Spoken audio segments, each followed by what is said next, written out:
নমস্কাৰ আপোনাক স্বাগতম আপুনি চাই আছে দ্য মৰ্নিং শ্ব মই জয়ন্ত মাধৱ গোস্বামী দ্য মৰ্নিং শ্বত আমি আৰম্ভণিতে জনাও ৰাজ্যত জেহাদীৰ বিৰুদ্ধে আৰক্ষীৰ যি অভিযান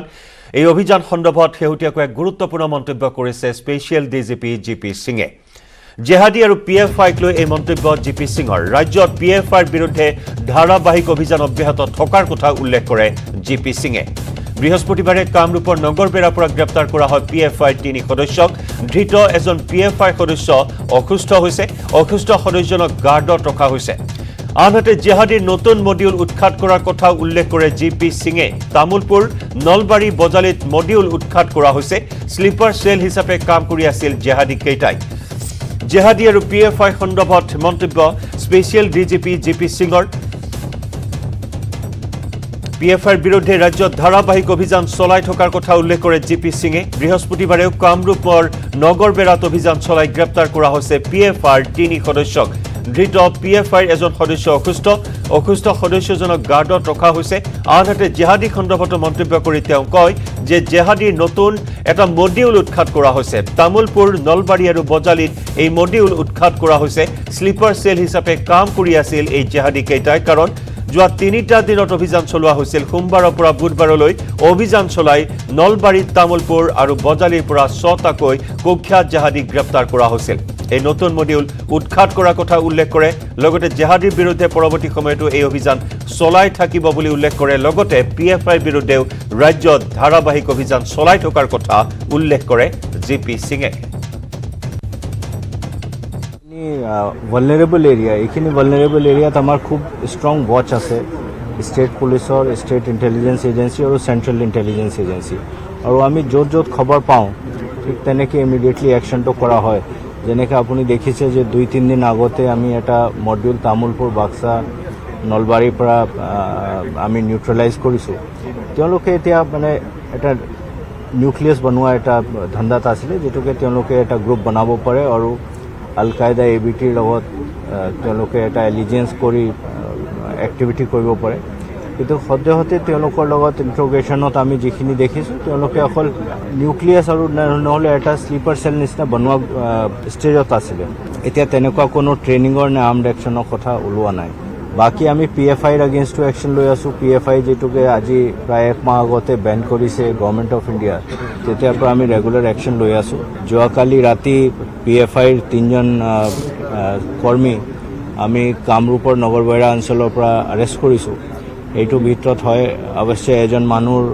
অলপ গা বেয়া কিছুদিন আগতে অপাৰেশ্যন হৈছে তেওঁক আমি এতিয়া গাৰ্ডত ৰাখিম কিন্তু বাকী 2জনক আমি পিএফআই সম্বন্ধিত কেছ এটা ৰেজিষ্টাৰ কৰি এৰেষ্ট কৰিম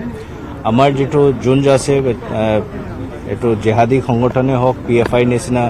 প্ৰতিবন্ধিত সংগঠন হওক সেইটো আমাৰ চলি থাকিব আৰু আমি ৰেগুলাৰলি একশ্যনটো লৈ থাকিম পৰৱৰ্তী খবৰ গুৱাহাটী চিকিৎসা মহাবিদ্যালয় হাস্পতালত অতি সংকটজনক অৱস্থাত বৰ্তমান চিকিৎসাধীন হৈ আছে বৰপেটা সত্ৰৰ বুঢ়া সত্ৰীয়া বশিষ্ঠ দেৱ শৰ্মা বৃহস্পতিবাৰে সন্ধিয়াৰ ভাগত বুঢ়া সত্ৰীয়াগৰাকীৰ স্বাস্থ্যৰ বুজ ল'লে মুখ্যমন্ত্ৰী ডক্টৰ হিমন্ত বিশ্ব শৰ্মাই 11 অক্টোবৰৰ পৰা গুৱাহাটী চিকিৎসা মহাবিদ্যালয় হাস্পতালত চিকিৎসাধীন হৈ আছে দেৱ শৰ্মা কৃত্ৰিমভাৱে অক্সিজেন প্ৰদান কৰি থকা হৈছে বশিষ্ঠ দেৱ শৰ্মাক যকৃত ৰোগত আক্ৰান্ত হৈ দীৰ্ঘদিন ধৰি তেওঁ চিকিৎসাধীন হৈ আছিল আৰু বিশেষকৈ তেওঁক যোৱা 10 অক্টোবৰত বৰপেটা মেডিকেল কলেজ হাস্পতালত ভৰ্তি কৰোৱা হৈছিল আৰু তাৰ পিছতে উন্নত চিকিৎসাৰ বাবে তেওঁক জিএমচিএইচলৈ প্ৰেৰণ কৰা হয় সম্প্ৰতি জিএমচিএইচৰ আইচিইউত চিকিৎসাধীন হৈ আছে আৰ্টিফিচিয়েল ছাপৰ্টেৰে তেওঁক শ্বাস প্ৰশ্বাস প্ৰদান কৰা হৈছে আৰু বুঢ়া সত্ৰীয়াগৰাকীৰ আশু আৰোগ্য কামনাৰে বৰ্তমান ৰাজ্যবাসীয়ে প্ৰাৰ্থনা জনাইছে সত্ৰীয়া সংস্কৃতিৰ হৈ আজীৱন কাম কৰি অহা সত্ৰীয়াগৰাকীৰ স্বাস্থ্যৰ অৱনতি ঘটাত তেওঁক আইচিইউলৈ স্থানান্তৰ কৰা হৈছিল আমি পুনৰ জনাইছোঁ যোৱা 10 অক্টোবৰত বৰপেটা মেডিকেল কলেজ হাস্পতালত তেওঁক ভৰ্তি কৰোৱা হৈছিল অৱশ্যে বৰপেটা মেডিকেল কলেজ হাস্পতালৰ বিশেষজ্ঞ চিকিৎসকৰ পৰামৰ্শক্ৰমে বুঢ়া সত্ৰীয়া বাপজনাক 11 অক্টোবৰত গুৱাহাটী মেডিকেল কলেজ হাস্পতালত ভৰ্তি কৰোৱা হৈছে আৰু সম্প্ৰতি জিএমচিএইচত চিকিৎসাধীন হৈ আছে সংকটজনক অৱস্থাত বুঢ়া সত্ৰীয়াগৰাকী কেইবাগৰাকীও বিশেষজ্ঞ চিকিৎসকৰ নিৰীক্ষণত তত্ত্বাৱধানত চলি আছে চিকিৎসা যোৱা কেইঘণ্টামানত তেখেতৰ স্বাস্থ্যৰ যথেষ্ট অৱনতি হৈছে বৰ্তমান তেখেতক এক প্ৰকাৰ ক'ব গ'লে ইনটিউবেশ্যন কৰা হৈছে আৰু তেওঁ সম্পূৰ্ণভাৱে এক প্ৰকাৰ ক'ব গ'লে আৰ্টিফিচিয়েল ছাপোৰ্ট যি দিয়া হয় সেই ছাপোৰ্টৰ ওপৰত তেখেত বৰ্তমান আছে। ৰাতিপুৱাৰ পৰা প্ৰস্ৰাৱো তেখেতৰ যথেষ্ট কমি গৈছে আৰু ডক্তৰসকলৰ মতে তেখেতৰ স্বাস্থ্য যথেষ্ট যোৱা 24 ঘণ্টাত অৱনীত হৈছে। তথাপিতো ডক্তৰসকলে তেওঁলোকৰ চেষ্টা অব্যাহত ৰাখিছে আৰু আমি নিশ্চয় ভগৱানক প্ৰাৰ্থনা কৰিম যাতে তেখেতৰ স্বাস্থ্যৰ উন্নত হ'ব পাৰে। প্ৰয়োজনীয় সকলোখিনি চিকিৎসা সুবিধা আগবঢ়োৱা হৈছে আৰু যাতে মাল্টি অৰ্গেন ফেইলৰৰ ফালে নাযায় তাৰ বাবে যিমান সাৱধানতা ল'ব লাগে সিমানখিনি সাৱধানতা চিকিৎসকসকলে লৈছে। ভগৱানৰ ওচৰত তেখেতৰ আমি দীৰ্ঘ আয়ুৰ বাবে প্ৰাৰ্থনা কৰিম। শিক্ষামন্ত্ৰী ৰণোজ পেগু ডাঙৰীয়া আৰু সাংসদ পবিত্ৰ মাৰ্ঘেৰিটা মই আমি তিনিওজনে তেখেতৰ স্বাস্থ্যৰ বুজ ল'লোঁ আৰু পৰম পিতা ভগৱানৰ ওচৰত তেখেতৰ সুস্বাস্থ্য আৰু দীৰ্ঘ আয়ুসৰ বাবে প্ৰাৰ্থনা কৰিম। উন্নত চিকিৎসাৰ বাবে কিবা ব্যৱস্থা কৰা হৈছে? তেখেত যিটো মুহূৰ্তত আছে সেই মুহূৰ্তত বৰ্তমান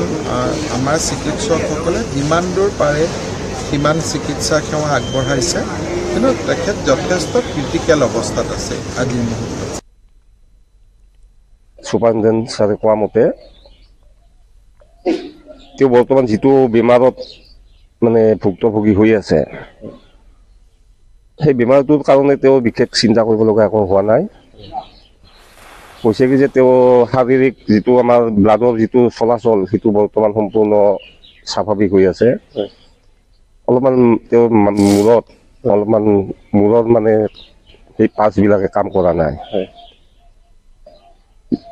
আৰু হয়তো ডাক্তৰে আশা কৰিছে, আমাক আশ্বাস দিছে এটা হয়তো কিছুদিন 2-3 দিন পিছত হয়তো ব্লাডটোও মানে তেওঁৰ মগজুটো কাম কৰিব। আমি সেইটোৱে ভৰসা কৰি আছোঁ। আৰু তেওঁ কৈছে কি যে যদি তেওঁ ষ্ট্ৰক নকৰে নাইবা হাৰ্ট ফেইল যদি নকৰে তেনেহ'লে তেওঁ চিন্তা কৰিব লগা বিশেষ একো হোৱা নাই। সত্ৰাধিকাৰ বশিষ্ঠ দেৱ শৰ্মাৰ আপডেট এইটো কি তেখেতে আজিও ক্ৰিটিকেল হৈ আছে কিন্তু ষ্টেবল হৈ আছে। হি হেজ নট ডিটৰিয়েটেড আৰু পালছ BP মেইনটেইন হৈ আছে কিন্তু হিয়াৰ ছাপৰ্টত আছে, হাৰ্টৰ দৰৱৰ ছাপৰ্টত আছে। আমি এই ছাপৰ্ট দি আছোঁ আৰু অভাৰঅল পেচাব বহুত কম হৈছে, এবাউট 10 ml হৈছে 24 ঘণ্টাত। ডেট ইজ অকণমান চিন্তাৰ কথা। So' doctor are planning to do a haemodialysis. পাৰিলে ডায়েলিচিছ এটা কৰি পেলাই যদি পেচাবখিনি আমি কৰাই দিব পাৰোঁ, কিন্তু দিছ অল ডিপেণ্ডছ আপন তেখেত ষ্টেবল হৈ থাকিব কি নাথাকে। কিন্তু মই ডক্টৰৰ লগত কথা পাতোঁতে তেখেতসকলে কৈছে কি তেখেত ষ্টেবল হৈ আছে, ক্ৰিটিকেল কিন্তু ষ্টেবল হৈ আছে। কে জনিয়া বুলি নকয়, I think entire GMC is looking after him. All departments, নেফ্ৰলজিৰ পৰা, পালমলজিৰ পৰা, মেডিচিনৰ পৰা, এনেস্থেচিয়াৰ পৰা, গেষ্ট্ৰ, ইণ্টেনচিভিনিষ্ট গোটেইবোৰে চাই আছে। আজি এনেই ভেণ্টিলেটৰৰ আজি ছেকেণ্ড ডে।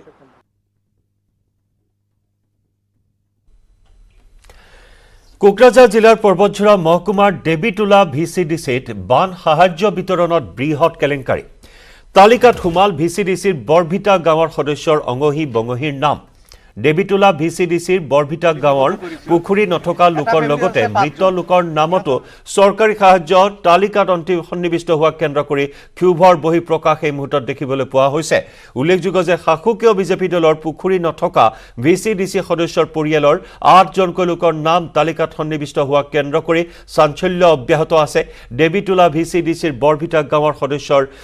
সামান আলী শেখৰ লগতে তেওঁৰ পৰিয়ালৰ পিতৃ আব্দুল মজিদ,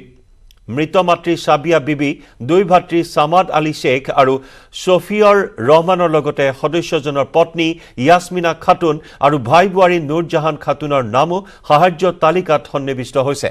ইয়াৰ উপৰিও সামাদ আলী শেখৰ খুৰায়েক মজু শেখৰ নামো তালিকাত সন্নিৱিষ্ট হৈছে। একেদৰে BPF দলৰ আব্দুল হুছেইনৰ লগতে তেওঁৰ পৰিয়ালৰ বাৰেকালী, বাচ্চা আলী আৰু ছিদ্দিক আলীৰ নামো তালিকাত সন্নিৱিষ্ট হৈছে আনহাতে বিজেপিৰ আন এটা পৰিয়ালৰ জাহিদুল ইছলাম জাহানুদ্দিন মজিৰুদ্দিন শ্বেখ মাৰ্জিনা বিবি আৰু মইনা খাতুনৰ নামো তালিকাত সন্নিৱিষ্ট হৈছে তাৎপৰ্যপূৰ্ণ যে এই চৰকাৰী সাহায্য পাবলগীয়া ৰাজনৈতিক ব্যক্তি আৰু তেওঁলোকৰ পৰিয়ালৰ কোনো লোকৰে পুখুৰী নাই ৰাজনৈতিক বলত বলিয়ান নেতা পালি নেতাসকলে চৰকাৰী বিষয়া কৰ্মচাৰীক মেনেজ কৰি নিজৰ পৰিয়ালৰ সদস্যৰ নাম তালিকাভুক্ত কৰি চৰকাৰী ধন আত্মসাৎ কৰাৰ ষড়যন্ত্ৰত লিপ্ত হোৱাৰ অভিযোগ উত্থাপন কৰিছে ৰাইজৰ লগতে বিভিন্ন দল সংগঠনে এই সমগ্ৰ বিষয়ত উচ্চ পৰ্যায়ৰ তদন্তৰ বাবে জিলা উপায়ুক্তৰ ওচৰত অভিযোগ দাখিল কৰিব এই সম্পৰ্কত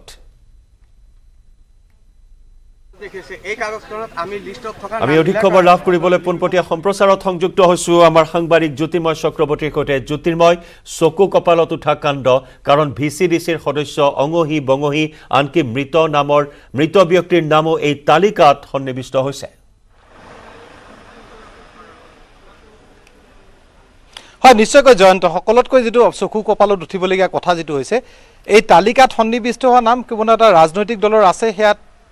আন কথা কিন্তু কথাটো হৈছে পুখুৰী নাই তেওঁলোকৰ বানপানীৰ যে বান সাহায্য চৰকাৰে যে ঘোষণা কৰিছিল তাৰ পিছত কিন্তু বানপানীৰ পৰৱৰ্তী সময়ত সাৰ্ভে হৈছিল সাৰ্ভে হোৱাৰ পিছত এই লিষ্টটোৰ নাম আছে আপুনি ইতিমধ্যে লিষ্টখন গাই দিছে মই সেইকাৰণে পুনৰবাৰ এই লিষ্টখন গাই দিব যোৱা নাই আৰু কিন্তু কথা হৈছে তেওঁলোকৰ পুখুৰী নাই পুখুৰী নথকা লোকৰ নামত পুখুৰীৰ সাহায্য আহিছে আৰু হেয়াও ভিচিডিচিৰ মেম্বাৰৰ পৰা আৰম্ভ কৰি এটা পৰিয়ালৰ কোনোবা পৰিয়ালৰ 8জন কোনোবা এটা পৰিয়ালৰ 5জন কোনোবা এটা পৰিয়ালৰ 4জন এটা পৰিয়ালৰ 4টাকে পুখুৰী থাকিব পাৰে নেকি ইয়া সম্ভৱ নেকি আসলে সমগ্ৰ ঘটনাক লৈ মই এই মুহূৰ্তত দেখাইছো তেওঁলোকে বৰ্তমানে একত্ৰিত হৈছে তেওঁলোকে জিলা উপায়ুক্তৰ ওচৰলৈ যাব দেৱীতলা উন্নয়ন খণ্ডৰ সন্মুখত তেওঁলোকে একত্ৰিত হৈছে এই যে সমগ্ৰ ঘটনাটো এই সমগ্ৰ ঘটনালৈ আমি তেওঁলোকৰ লগতে কথা পাতিম সেই গাঁৱৰ ৰাইজ তাতে স্থানীয় দল সংগঠনৰ মানুহ আছে কি হৈছে আসলে ঘটনাটো কিয় এনেকুৱা হ'ল হয় আমাৰ দেৱীতলা বিচিডিচি অন্তৰ্গত বৰবিটা গাঁৱত একচুয়ালি যিসকলৰ ডিগি নাই সেইসকলৰ নামত ডিগিৰ নাম আহিছে আৰু যি প্ৰকৃত যি হিতাধিকাৰী সিহঁতে পোৱা নাই একচুয়ালি এইটো পৰিয়াল কেন্দ্ৰিক নাম আহিছে এইটো 3টা 4টা পৰিয়ালতে গোটেই নাম সন্নিৱিষ্ট হৈছে 8টা 9টাকৈ নাম সন্নিৱিষ্ট হৈছে আমাৰ এতিয়ালৈকে যাক যোগাযোগ কৰিছে কি পাইছে তথ্য কিয় এনেকুৱা হ'ল একচুয়ালি সিহঁতৰ মানে নিজেভাৱে কৈ এটো ধনৰ লেনদেন হৈছে আমাৰ সন্দেহ হৈছে দুৰ্নীতি হৈছে একচুয়ালি এইটোই দুৰ্নীতি নহয় আমাৰ এই পৰ্বতজোৰা অঞ্চলত বিভিন্ন ধৰণৰ দুৰ্নীতি হৈ আছে আমি এইটোই দাবী উত্থাপন কৰিছো চৰকাৰৰ ওচৰত যে অতি সোনকালে আমাৰ এই পৰ্বতজোৰা বিভিন্ন যি দুৰ্নীতি চলি আছে এটো সোনকালে ব্যৱস্থা লাগে দুৰ্নীতি হৈছে এটা পৰিয়ালৰ 8জন এটা পৰিয়ালৰ 5জন এটা পৰিয়ালৰ 4জন এনেকে মানুহৰ নাম সোমাইছে আৰু যোনে পাব লাগে তেওঁ পোৱা নাই আসলে বানপানী তেওঁলোকৰ ক্ষতিগ্ৰস্ত হয়নে সেই পৰিয়ালবোৰ ক্ষতিগ্ৰস্ত একো হোৱা নাই আৰু এটা ইম্পৰ্টেণ্ট কথা হ'ল এটা ডেট মানুহ আছে মৃত্যুৰ ব্যক্তিৰ নামতো হেতু নামটো ওলাইছে আৰু যিহতে মানে ফিচাৰী থকা মানুহ তেহতৰ নাম আহা নাই এই ফিচাৰী থকা মানুহৰ নাম অহা নাই মৃত ব্যক্তিৰ নাম আহিছে আপুনিও কালি কৈছিল কথাটো আসলে আপোনাৰ ফিচাৰী আছে সৰু সুৰা এটা আছে সৰু সুৰা ফিচাৰী আপোনাৰ নাম আহিল নে আহা নাই কাৰ নাম আহিল নাম আহিছে ভিচিডিচিৰ মেম্বাৰ চামান আলী তেওঁৰ পৰিয়ালৰ যিকেইটা মেম্বাৰ আছে গোটেইকেইটা তেওঁৰ মাতৃ 2-3 মাহ আগত হয়তো ঢুকালে তেওঁৰ মাতৃঘৰ নামটো ইয়াতে সন্নিৱিষ্ট হৈ আছে মুঠৰ ওপৰত কথা জয়ন্ত এইটো এটা বৃহৎ দুৰ্নীতিৰ ইয়াত এটা ইংগিত দিছে কাৰণ পুখুৰী নথকা মানুহৰ নামত সাহায্যৰ নাম ইতিমধ্যে তালিকা অন্তৰ্ভুক্ত হৈছে যদিও সাহায্য এতিয়া পোৱা নাই কিন্তু তালিকাত নাম অন্তৰ্ভুক্ত হোৱাৰ লগে লগে কিন্তু স্থানীয় ৰাইজ জাঙুৰ খাটি উঠিছে আৰু তেওঁলোকে কোকৰাঝাৰ জিলা প্ৰশাসনক অৱগত কৰালৈ ইতিমধ্যে সাজু হৈছে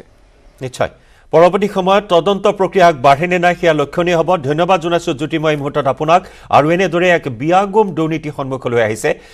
ক্ষমতাৰ বলত বলিয়ান হৈ এনেদৰে নিজৰ পৰিয়ালৰ নামত নিজৰ আত্মীয় স্বজনৰ নামত আনকি মৃত ব্যক্তিৰ নামত এনেদৰে সাহায্য সামগ্ৰী লাভৰ এই কু অভিসন্ধি ৰচনা কৰিছে যাৰ দ্বাৰা এতিয়া প্ৰকৃত হিতাধিকাৰী বঞ্চিত হ'বলগীয়া হৈছে এই আঁচনিৰ সুবিধা লাভৰ পৰা এই ক্ষেত্ৰত জিলা প্ৰশাসনে কেনেদৰে গুৰুত্ব আৰোপ কৰে বা ইয়াৰ এক উচ্চস্তৰীয় তদন্ত হয় নে নহয় বা দুৰ্নীতিগ্ৰস্ত বিষয়া কৰ্মচাৰী সদস্য জালত পৰিবনে নাই সেয়া কিন্তু লক্ষণীয় হ'ব আপুনি চাই আছে দ্য মৰ্নিং শ্ব' বঙাইগাঁৱত কেন্দ্ৰীয় মন্ত্ৰী কিৰেণ ৰিজিজুৰ আজি হৈছে তৃতীয়টো দিন বাগেশ্বৰী মন্দিৰত আজি পূজা অৰ্চনা আগবঢ়াব ৰিজিজুৰ লগত আছে মন্ত্ৰী ৰঞ্জিত কুমাৰ দাস তিনিদিনীয়া কাৰ্যসূচীৰে বঙাইগাঁৱত আছে কিৰেণ ৰিজিজু আগন্তুক 2024 চনৰ লোকসভা নিৰ্বাচনৰ কুচকাৱাজ ইতিমধ্যে আৰম্ভ কৰিছে কিৰেণ ৰিজিজুৱে বঙাইগাঁৱত বাহৰ পাতি সাংগঠনিক ভেটি শক্তিশালী কৰাৰ বাবে বিভিন্ন কাৰ্যসূচীত অংশগ্ৰহণ কৰিছে আজি তৃতীয় দিনৰ কাৰ্যসূচী আজি অন্তিমটো দিনত বাগেশ্বৰী মন্দিৰত পূজা অৰ্চনা আগবঢ়াব কেন্দ্ৰীয় মন্ত্ৰীগৰাকীয়ে উপানন্দ শৰ্মাৰ সৈতে পোনপটীয়া সম্প্ৰচাৰত সংযুক্ত হৈছো উপানন্দ হয় জয়ন্ত ইতিমধ্যে কেন্দ্ৰীয় মন্ত্ৰী কিৰেণ ৰিজিজুৰ আজি তৃতীয় দিনৰ বঙাইগাঁও ভ্ৰমণ কাৰ্যসূচী আৰম্ভ কৰিছে আৰু তেওঁ আজিৰ দিনটোত বঙাইগাঁৱৰ বাগেশ্বৰী মন্দিৰত তেওঁ পূজা অৰ্চনা কৰা পৰিলক্ষিত হৈছে আৰু মই সেই ভিতৰৰ দৃশ্য যদি দেখুৱাব পাৰোঁ তেতিয়াহ'লে সেই যি পূজা অৰ্চনা কৰি আছে এই পূজা অৰ্চনাত তেওঁ এই পূজা অৰ্চনাত আচলতে এই নিৰাপত্তাৰক্ষীসকলে যাব দিয়া নাই আচলতে এই ভিতৰৰ দৃশ্য মই পোনপটীয়াকৈ এই দৃশ্য দেখুৱাব বিচাৰিছো যে এই মুহূৰ্তত এই যি কেন্দ্ৰীয় মন্ত্ৰীৰ পূজা অৰ্চনা চলিছে আৰু কেন্দ্ৰীয় মন্ত্ৰীৰ সৈতে আছে মন্ত্ৰী ৰঞ্জিত দাস আৰু এই মুহূৰ্তত সেয়া দৃশ্য দেখুৱাইছো আৰু বাগেশ্বৰী মন্দিৰত এই ধৰণে আজি তৃতীয় দিনৰ কাৰ্যসূচী আৰম্ভ কৰিছে আৰু কেন্দ্ৰীয় মন্ত্ৰীগৰাকীয়ে আজি পূজা অৰ্চনাৰ জৰিয়তে তেওঁৰ কাৰ্যসূচী আৰম্ভ কৰিছে আৰু ইয়াৰ পিছত তেওঁ কিছু যি উন্নয়নমূলক কাম কাজ আছে সেয়া তেওঁ আজি পৰিদৰ্শন কৰিব আৰু ইয়াৰ পিছতে তেওঁ দলীয় কিছু সাংগঠনিক যি কাৰ্যসূচী আছে কাৰ্যসূচীত তেওঁ অংশগ্ৰহণ কৰিব আৰু এই মুহূৰ্তত তেওঁৰ সেই পূজা অৰ্চনা চলি আছে আৰু মই সেই দৃশ্য পোনপটীয়াভাৱে দেখুৱাব বিচাৰিছো বিভিন্ন কৰ্মকৰ্তাসকল দলীয় কৰ্মীসকল এই মুহূৰ্তত তেওঁলোকৰ সৈতে আছে আৰু এই মুহূৰ্তত আজিৰ দিনটোত যিহেতু তেওঁ বাগেশ্বৰী মন্দিৰত উপস্থিত হৈছে আৰু গতিকে মোৰ সৈতে এই মুহূৰ্তত আছে ভুৱনেশ্বৰ কলিতা ডাঙৰীয়া আৰু তেখেতেও আহি পূজা অৰ্চনাত অংশগ্ৰহণ কৰিব হয় কি ক'ব আপুনি আজি পূজা অৰ্চনা কৰাৰ কাৰণে বাগেশ্বৰী মন্দিৰত আহিছে লগত কিৰেণ ৰিজিজু ডাঙৰীয়াও আছে আজি ঐতিহাসিক বাগেশ্বৰী মন্দিৰলৈ আমি সেৱা অৰ্চনা কৰিবৰ কাৰণে আহিছোঁ আৰু মা বাগেশ্বৰীৰ ওচৰত প্ৰাৰ্থনা জনাবলৈ আহিছোঁ আমাৰ দেশখনৰ মংগলৰ কাৰণে আৰু জনসাধাৰণৰ মংগলৰ কাৰণে ধন্যবাদ হয় এইদৰে আচলতে এই মুহূৰ্তত আহি ভুৱনেশ্বৰ কলিতা ডাঙৰীয়াও ইয়াতে আহি উপস্থিত হৈছে আৰু বিভিন্নজন আহিছে আৰু মন্দিৰত সেৱা প্ৰাৰ্থনা জনাইছে মই সেয়া দৃশ্য দেখুৱাইছো ইতিমধ্যে বাগেশ্বৰী মন্দিৰত ভিৰ কৰা পৰিলক্ষিত হৈছে বিভিন্নজনে আৰু কেন্দ্ৰীয় মন্ত্ৰীজনে ইতিমধ্যে এটা কথা ক'ব লাগিব তেওঁ যে সাংগঠনিক আৰু যি চৰকাৰী কাৰ্যসূচী আছে সেই কাৰ্যসূচী লৈ তেওঁ ইতিমধ্যে বঙাইগাঁৱত তিনিদিনীয়া কাৰ্যসূচী লৈ উপস্থিত হৈছে আৰু আজি তৃতীয় দিন আৰু তেওঁৰ আজিৰ কাৰ্যসূচীত তেওঁ দলীয় কৰ্মকৰ্তাসকলৰ লগত বৈঠক অনুষ্ঠিত কৰিব ইয়াৰ লগতে তেওঁৰ বিভিন্ন চৰকাৰী কাৰ্যসূচীত তেওঁ পৰিদৰ্শন কৰিব গতিকে আজিৰ দিনটো তেওঁ পূজা অৰ্চনাৰে আৰম্ভ কৰিছে আজি তৃতীয় দিনৰ কাৰ্যসূচী কেন্দ্ৰীয় মন্ত্ৰী কিৰেণ ৰিজিজুৱে মুঠৰ ওপৰত এইবাৰ বৰপেটা সংসদীয় সমষ্টি বিজেপিয়ে দখল কৰিব বিজেপিয়ে বৰপেটা দখল নকৰা পৰ্যন্ত ক্ষান্ত নহয় বুলি কালিৰ দিনটোত উল্লেখ কৰিছিল কিৰেণ ৰিজিজুৱে আজি কেইবাটাও কাৰ্যসূচীত অংশগ্ৰহণ কৰিব ধন্যবাদ উপানন্দ এই মুহূৰ্তত আপোনাক